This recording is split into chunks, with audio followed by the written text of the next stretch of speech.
What's up, nerds and nerdettes and wee little nerdlings all?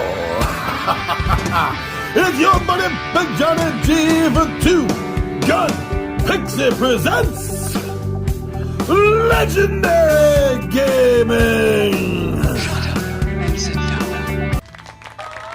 Welcome back to another episode of Tabletop Takeout Tuesday. I'm your buddy Big Johnny G for Two Gun Pixie. You know that. You just heard it. So today I want to talk about an expansion.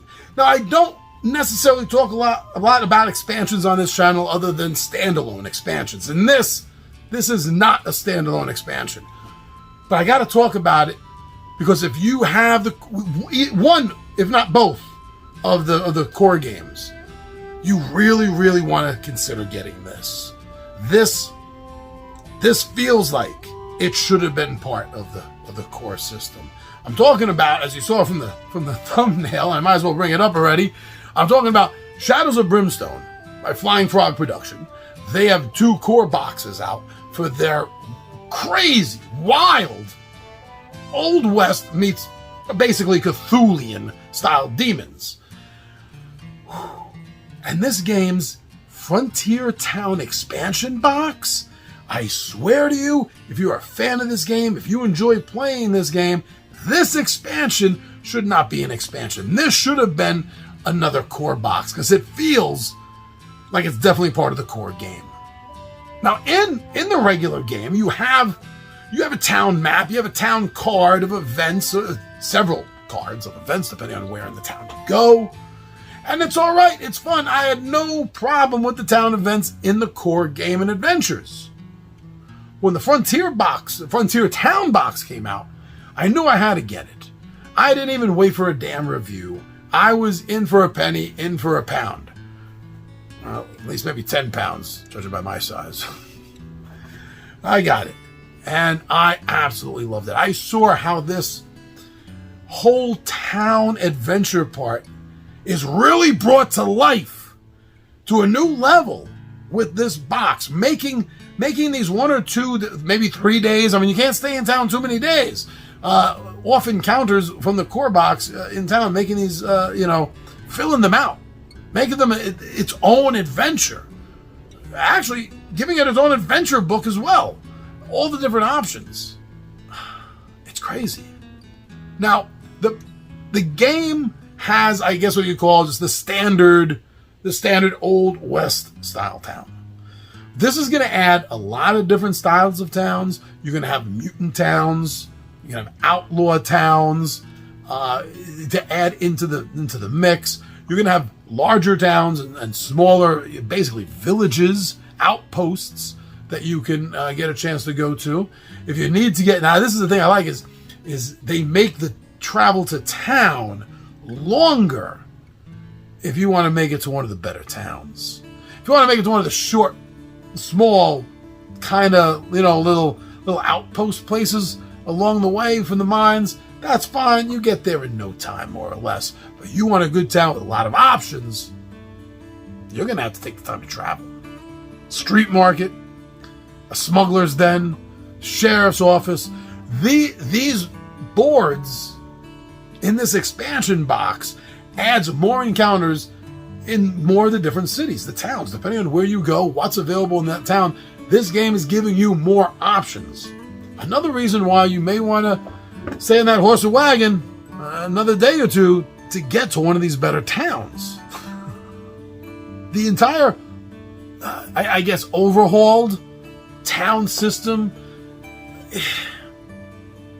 I think they had this plan. It feels this way. I don't know for a fact, but it feels to me that they had this plan from day one. When they knew what the core system was going to be, and they knew there was going to be this town segment, this town encounters for it in between the mine adventures. I think they, maybe it came down to money. They didn't want to charge us even more money for the game, maybe, and I respect that if that's the case. But for whatever the reason, they decided we have to build out this town without taking away from the fact that the main game is going into the mines.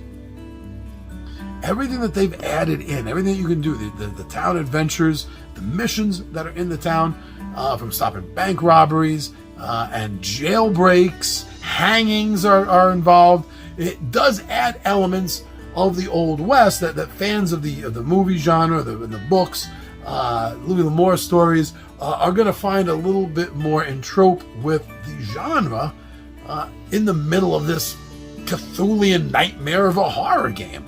I mean, it really... Can I stress enough how it fills out the entire game world that you're playing?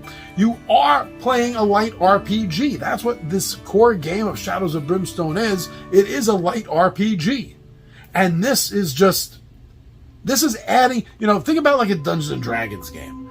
You have the adventure where you're going down into the dungeon, you're delving down in there, murder hoboing your way through to get the goods and make it back to town. This is that part of the D&D adventure. This is where the pickpockets happen. This is where the assassins happen. This is where the robberies happen. The merchants and the buying of new things happen. This is where maybe sometimes fate steps in and darkness comes over the town. And they just took it from the D&D Pathfinder kind of settings and they put it into the Old West. And it makes it feel so much more like a true RPG adventure. I mean, I was running an Indian scout called Thomas Two Moons, and Ron was running a Mexican two-gun bandito, El Jefe Primo, and they made it through a delve through the mines. They made it back to town. Had 2 days of doing shit around town, getting rid of mutations and healing up. And the third day, we thought we knew what we were going to do. It was going to be that third day, and then we were leaving. Roll the dice, man. Sometimes Lady Luck, she don't like you. And this was a void tornado. I was the unlucky roller. Ron survived. Poor Thomas Two Moons, taken by the void tornado, flown off somewhere, and his body dashed into the desert rocks and lost and killed. That was fun as hell. This is a really fun game. I think for anyone that likes either the genres of the Old West or horror. I mean, you have to like a little bit more horror than just the Old West. I mean, if you hate horror, you're not probably going to get into this. That isn't directly Lovecraftian. It just smacks of the mythos. From going into other worlds to dealing with these otherworldly demons. I think any RPGer who enjoys board games is going to like this game. But, I always talk in this part telling you, don't listen to me. Some floating head, disembodied voice at times. You don't know who in the review world is gifted, bought, bribed to say what some company or game maker wants them to say. And I'm not saying any do. I'm not pointing fingers. But you always know it's going to be a lot more honest if you get a feel from the game from watching playthroughs. So go find some playthroughs of Shadows of Brimstone with the town part of it. I think you're going to like it. I think it's going to be worth your time, but you're the ultimate judge of that. But when you do get some more information, when you do watch a playthrough of Frontier Towns for Shadows of Brimstone, come back here, leave us a message, let us know what you think.